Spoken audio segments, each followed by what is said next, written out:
Queridos, olá, prazer, uma honra, um privilégio. Hoje a gente celebra a Páscoa. Acho que de alguma maneira não há um aqui, de alguma maneira, que não tenha noção do significado ou do que seja a Páscoa. Nosso maior desafio é, embora tenhamos a informação acerca do que seja a Páscoa, e na televisão tem muitos filmes e cenários e programações de toda a ordem celebrando a Páscoa, é de fato nos apropriarmos do significado para essa existência, para esse tempo, para o hoje. Porque a informação é fundamental, mas ela em si, por si só, não opera em nós o poder da ressurreição. Em contrapartida, não devemos espiritualizar tanto a ponto de não sermos capazes de encarnar a proposta, porque senão ficaremos no campo daquilo que é místico, daquilo que é extraordinário, daquilo que é espiritual, e não iremos nos apropriar para a gente do significado. Então, eu proponho em Cristo Jesus que façamos uma releitura simples, objetiva, e que fique em nós aquilo que de fato fará a diferença. E aquilo que seja capaz de nos transformar o entendimento e a alma, a ponto de nos identificarmos com a morte e a ressurreição de Jesus. Amém? Feche seu olho, por favor. Pai, com toda a simplicidade e singeleza, após tudo que aqui desfrutamos como experiência de vida e verdade, quero te pedir que o teu Espírito ensine de fato o caminho que devamos andar e que nos fale sobre o significado da experiência da Páscoa, para que sejamos transformados à imagem de Jesus e sejamos como pequenos cristos no mundo, experimentando a ressurreição e fazendo ressuscitar em nós tudo aquilo que é vida, e matando também tudo aquilo que impede ou milite contra a sua vida em nós. Faça assim em nome de Jesus. Amém. Pode sentar, querido. Manos, olha só, a gente dispõe de pouco tempo, e eu sei que, como a gente disse, todos nós gozamos de alguma informação sobre a Páscoa. A Páscoa é um rito muito antigo. No capítulo 12 do livro de Êxodo, que você não precisa abrir, está lá a instituição da Páscoa. O povo estava preso no Egito e Faraó relutava em liberar o povo. Então Deus enviou por comando e por liderança de Moisés as pragas, para que o coração de Faraó se sensibilizasse. E ao final, Deus instituiu a morte dos primogênitos do Egito, como praga, na qual todo primogênito do Egito, animal ou criança, seria morto. E a ordem de Deus foi a seguinte: olha, no primeiro mês, ao 14º dia, vocês vão fazer o seguinte, instrução de Deus para Israel. Vocês vão pegar um cordeiro com ervas amargas e vocês vão assar, vão juntar as famílias e vão fazer ali celebrar a ceia do Senhor. Asse o cordeiro ao fogo, junte as famílias, quanto for necessária. Com o sangue desse animal, vocês vão aspergir os umbrais da porta com sangue, e ali vocês vão comer e celebrar a Páscoa do Senhor. Por quê? O anjo do Senhor vai passar pelo Egito, e onde houver as marcas do sangue do cordeiro, ali ele saberá que há um filho de Israel, e não tocará naquela casa, mas tocará e ferirá a todo primogênito do Egito. Mais um detalhe, você não precisa abrir sua Bíblia. No capítulo 12 de Êxodo, no versículo 11 diz: desta maneira o comereis, lombos cingidos, sandália nos pés e cajado na mão. Vocês irão comer à pressa. Essa é a Páscoa do Senhor. Então vocês vão comer ali no 14º dia, com sangue nas portas. E ali, imagine a cena, uma cena nefasta, sombria, terrível. Morte, choro, sangue, luto, muitos pais morrendo, cheiro de animal morto, mosca. E a partir daí, do 14º dia até o 21º dia, ou seja, durante 7 dias, vocês irão comer pães asmos. Vão tirar todo o fermento da casa de vocês e vão comer pães asmos. Pão sem fermento, massa batida, pão fininho. E essa é a Páscoa do Senhor, e vocês vão ser liberados. Então, essa instituição da Páscoa, no seu significado original, primário, que significa redenção. E o texto diz, ali o anjo do Senhor irá encobrir, passar por cima, irá libertar vocês da escravidão do Egito.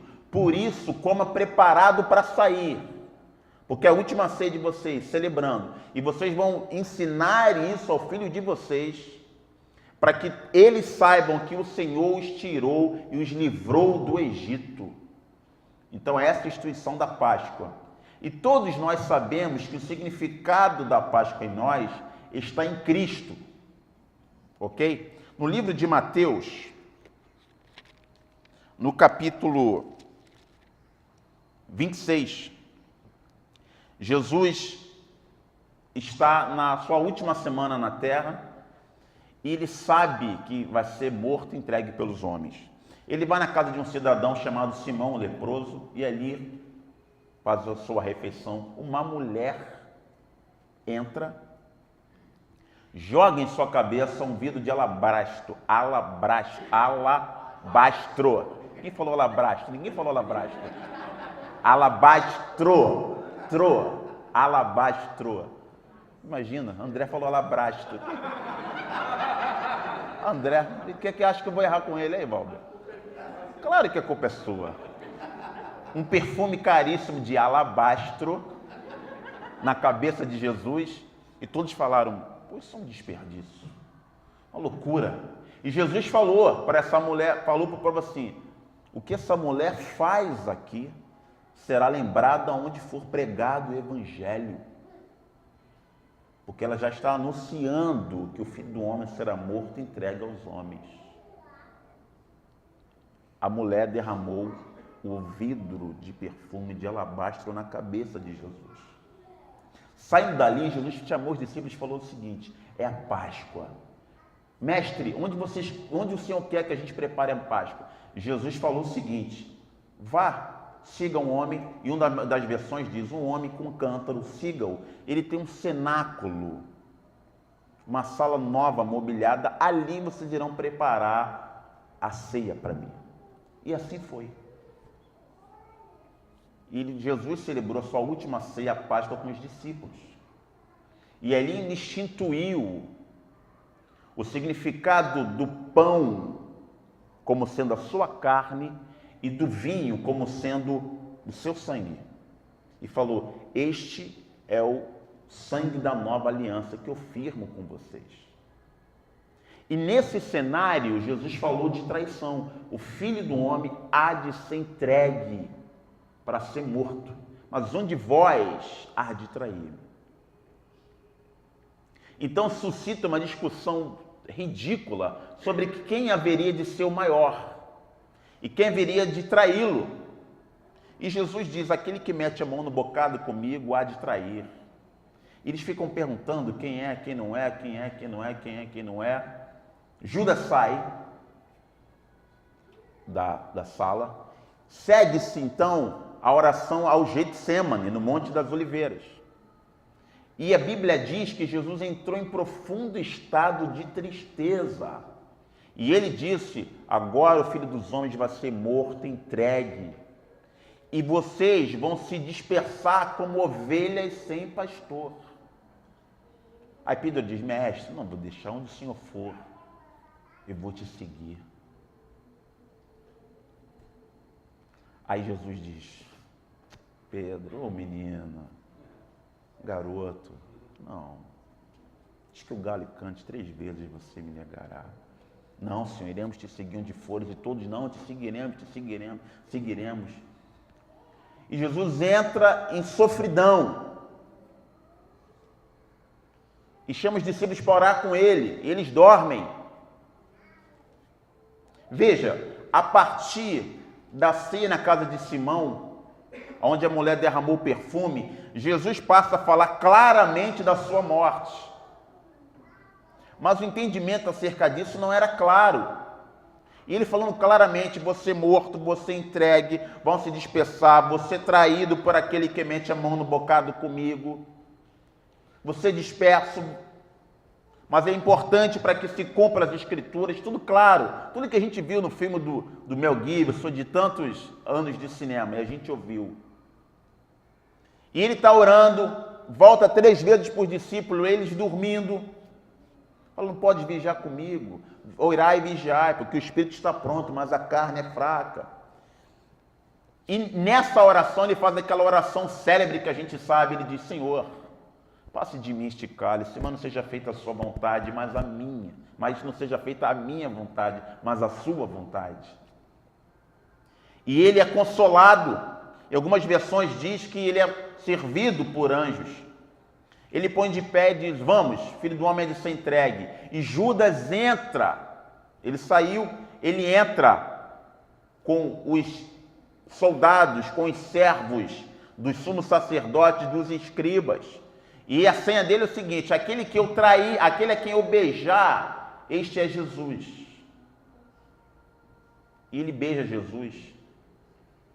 E ele fala, Judas, tu traz o filho do homem com um beijo.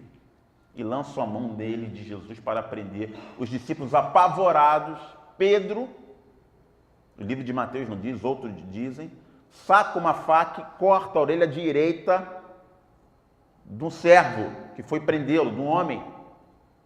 E Jesus manda baixar a espada, fala, aquele que lutar pela espada, por ela morrerá. E Jesus é levado. A partir daí, geral dispersou. Muito medo. Até então era todo mundo macho. Discípulo, vou contigo para onde for, tu é o cara, vamos mudar o mundo, Jesus, a gente é especial, tal. Ele foi preso, tudo mudou. Eu acho que a observação mais contundente e necessária nessa hora é de fato nos posicionarmos acerca desse fenômeno espiritual maravilhoso que é a razão da nossa fé, que é a morte e ressurreição de Jesus. Você lembra lá de Gênesis capítulo 12 a forma de celebrar a Páscoa? Comam prontos para sair, porque vocês vão sair daqui, estejam prontos. Façam a refeição, mas não para ficarem aqui, se deleitarem, se embriagarem, perderem tempo aqui, não. Façam a refeição como marco da partida. Aponta para uma transição, para um fim, para uma viagem, para o rompimento.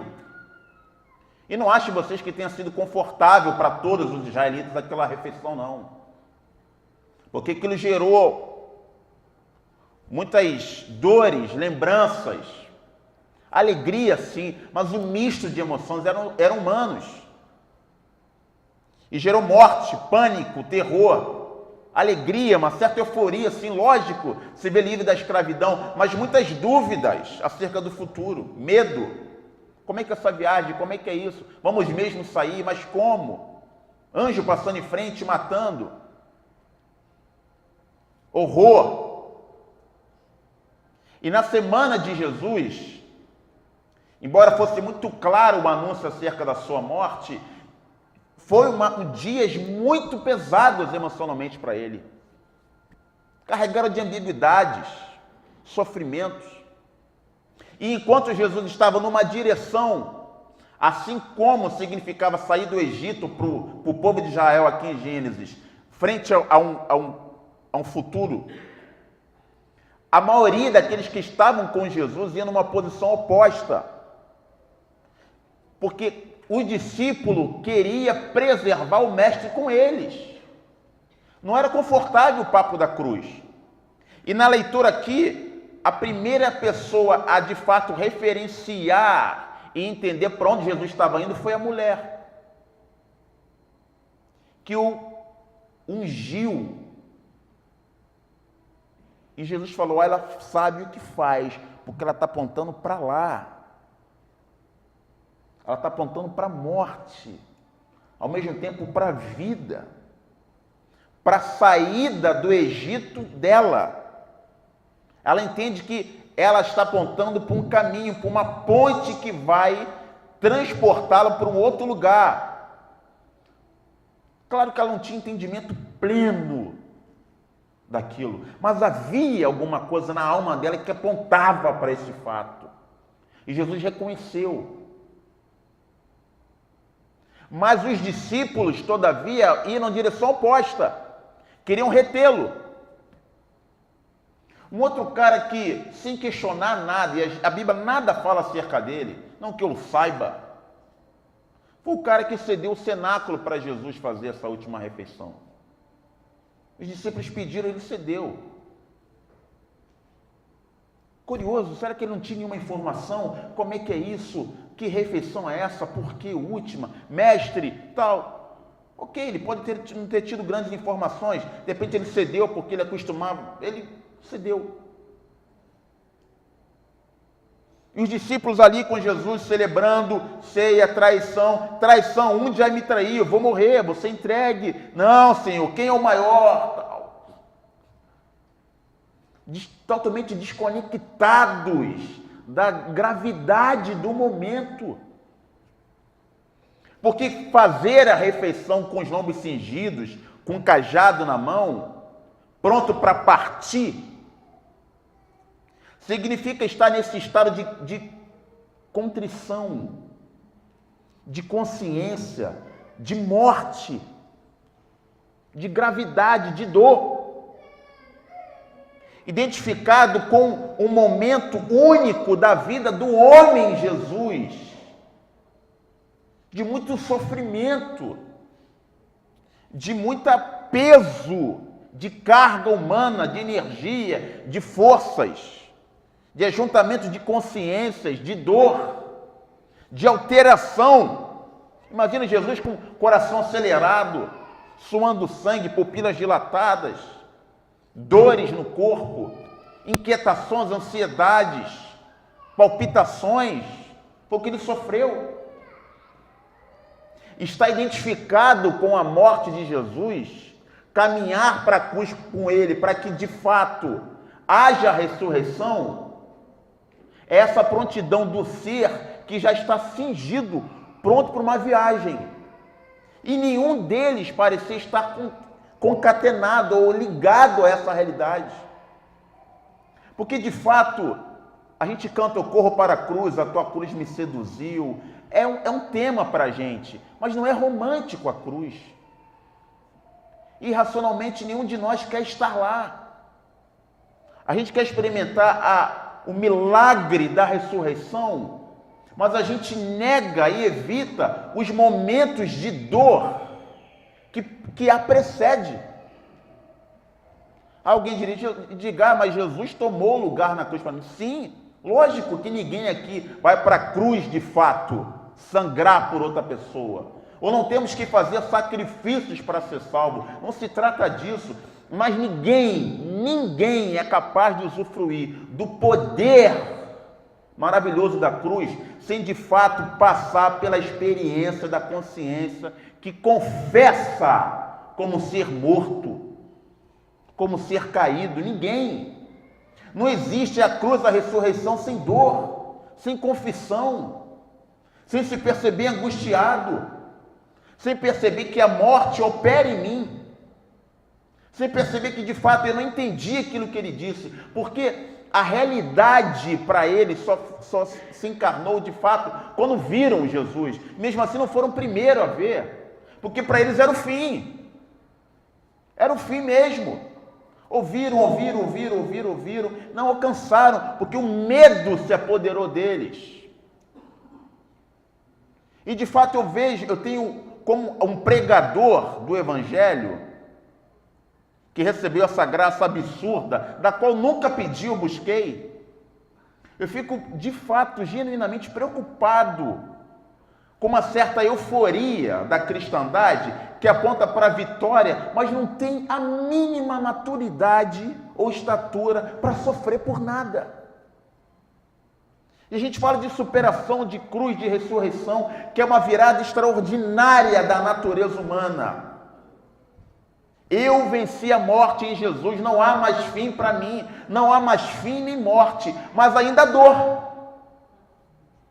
ainda sofrimento, ainda coisas que eu não compreendo, ainda angústias, ainda semanas pesadas, ainda experimento tristezas nessa dimensão, ainda experimento dias ruins, experimento mortes, experimento traições, experimento coisas hoje que eu não entendo e que só amanhã vou entender.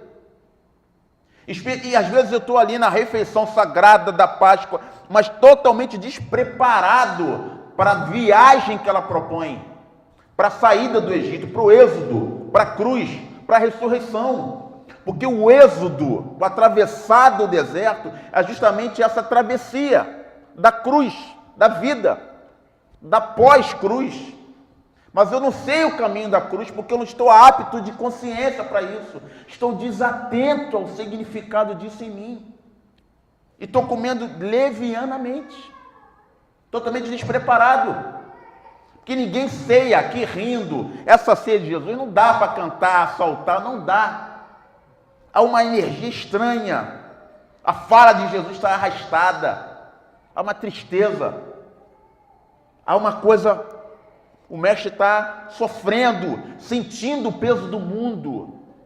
E os caras em outro canal.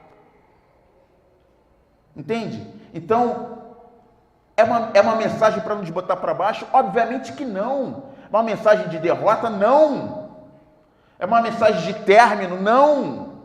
Mas é para que haja ressurreição. É essencial haver morte. Morte. E a morte é essencialmente dura, fria. Ela dói, ela acaba, ela sangra. E o que se espera da nova criatura é essa capacidade de olhar para essa dor, para essa morte, para esse término, para esse problema e entender que ele não vai te matar. Mas ele aponta para a viagem. Porque foi assim no Egito, foi assim com Jesus, foi assim com os discípulos, foi assim com a cristandade. E não há glória, não há ressurreição sem a morte. E o que eu espero em nome de Jesus Cristo é que a grandeza desse significado nos invada. Porque não há alegria, euforia, esperança, ressurreição, sem que primeiro eu seja capaz da minha natureza experimentar a morte da cruz. Não há. É melhor crer em outra coisa, outra religião, muito mais palpável, muito mais divertida, muito mais digerível, muito mais lógica. Porque o cristianismo que não aceita a cruz não é um cristianismo, não é fé. Então, querido, para terminar, eu quero, em nome de Jesus Cristo, eu peço para que a desatenção, a dispersão da nossa própria natureza, a meninice de achar que podemos seguir Jesus, para que o auto-engano, para que o medo, para que a distração, para que a ilusão de andar com Jesus sem ser capaz de experimentar a seriedade da vida que ele experimentou e propôs para a gente, para que essa falsidade toda não nos acompanhe, mas que o Espírito nos livre disso e nos ponha no devido lugar, e que a gente celebre a vida com a alma cingida, vestido devidamente, preparado para a transposição da morte, tendo o cajado da verdade na mão, tendo o pão partido por ele, mas de fato consciente daquilo que está adiante de nós. Essa é a minha oração em nome de Jesus Cristo. E que nos lembremos dessa mensagem. E que o Senhor comunique a nós a grandeza do significado desses elementos, com esperança e com alegria. Assim oro e peço, em nome de Jesus. Amém. Amém. Fique de pé, por favor. Alexandre, é tudo vosso. Eu espero, de fato, não ter tirado a tua atenção e ter o prazer em ainda estar aqui.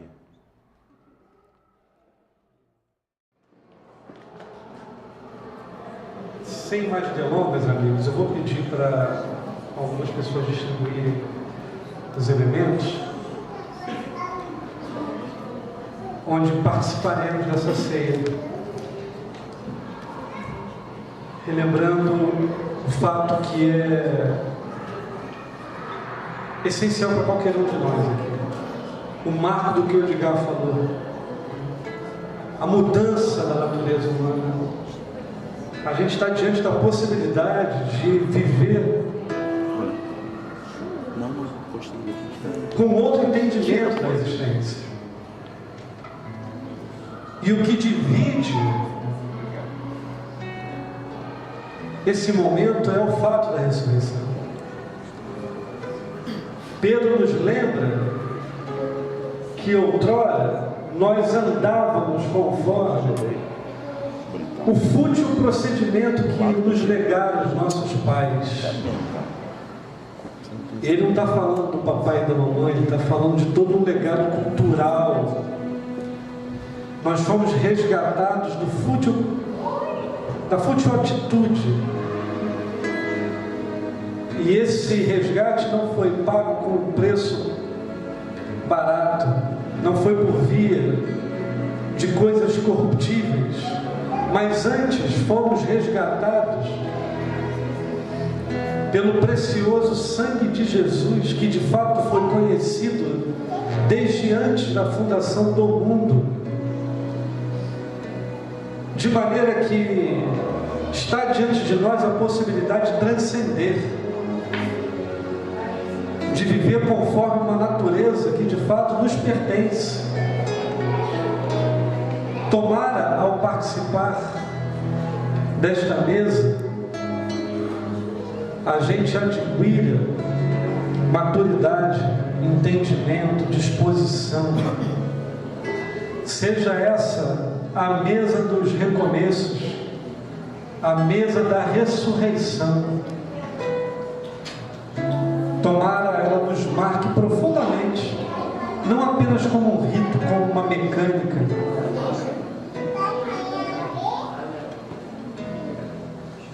mas como algo mais profundo que está à nossa disposição.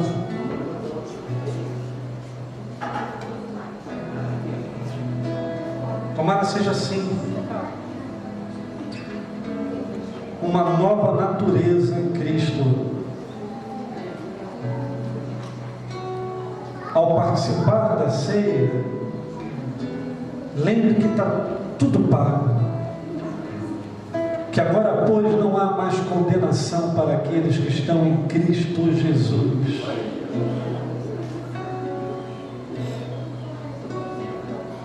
Porque o mesmo Espírito que ressuscitou Jesus dos mortos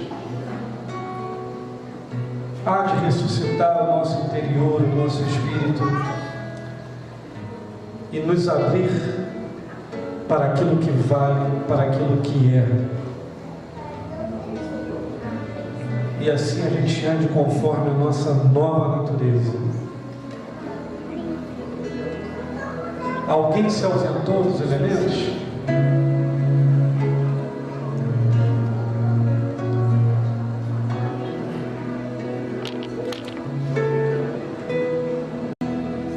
Rito instituído por Jesus para que a gente se lembre,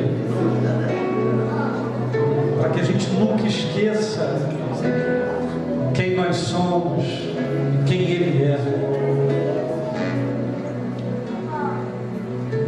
Tomara que você faça isso com o coração alegre, cheio de gratidão, sabendo que está tudo à disposição. E não importa o que aconteceu antes, esquecendo, pois, as coisas que para trás ficaram, olhemos para o alvo que está diante de nós. Caminhamos todos. Na noite em que Jesus foi traído, ele tomou do pão, deu graças a Deus e disse: esse é o meu corpo que é dado por cada um de vocês. Todas as vezes que vocês comerem desse pão, lembre-se disso. Façam isso em memória de mim. Não se esqueçam. Depois de haver ceado, de semelhante modo, tomou do cálice e disse: este é o meu novo compromisso feito com vocês, e eu estou selando isso com o meu sangue. Todas as vezes que participarem disso, faça isso em memória de mim, porque todas as vezes que participarmos do pão e do cálice, a gente anuncia a morte do Senhor, até que Ele venha. Vamos juntos, comamos e bebamos em nome do Senhor Jesus.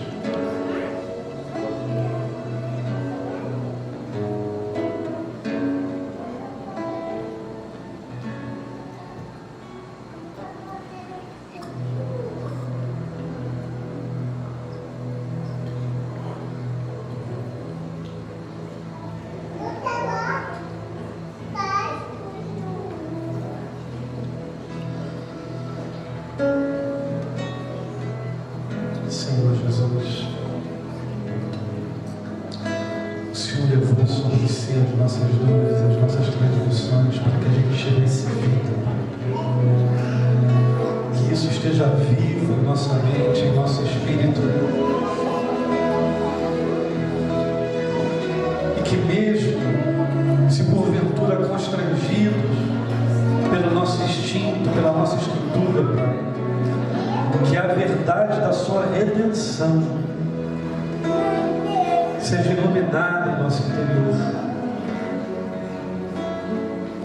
e que a gente ande em Ti todos os dias, com clareza, com entendimento. Obrigado pelo compromisso firmado no Seu sangue, que a gente tenha comido cura e bebido cura para o nosso interior, maturidade, disposição de viver uma nova natureza em Ti, no hoje, no agora, no chão da vida, Pai. Que a gente abandone as meninices e se ponha de pé em segurança e confiança na certeza que o Senhor nos conduz. Todos os dias o Senhor não nos deixa só. O Senhor está conosco.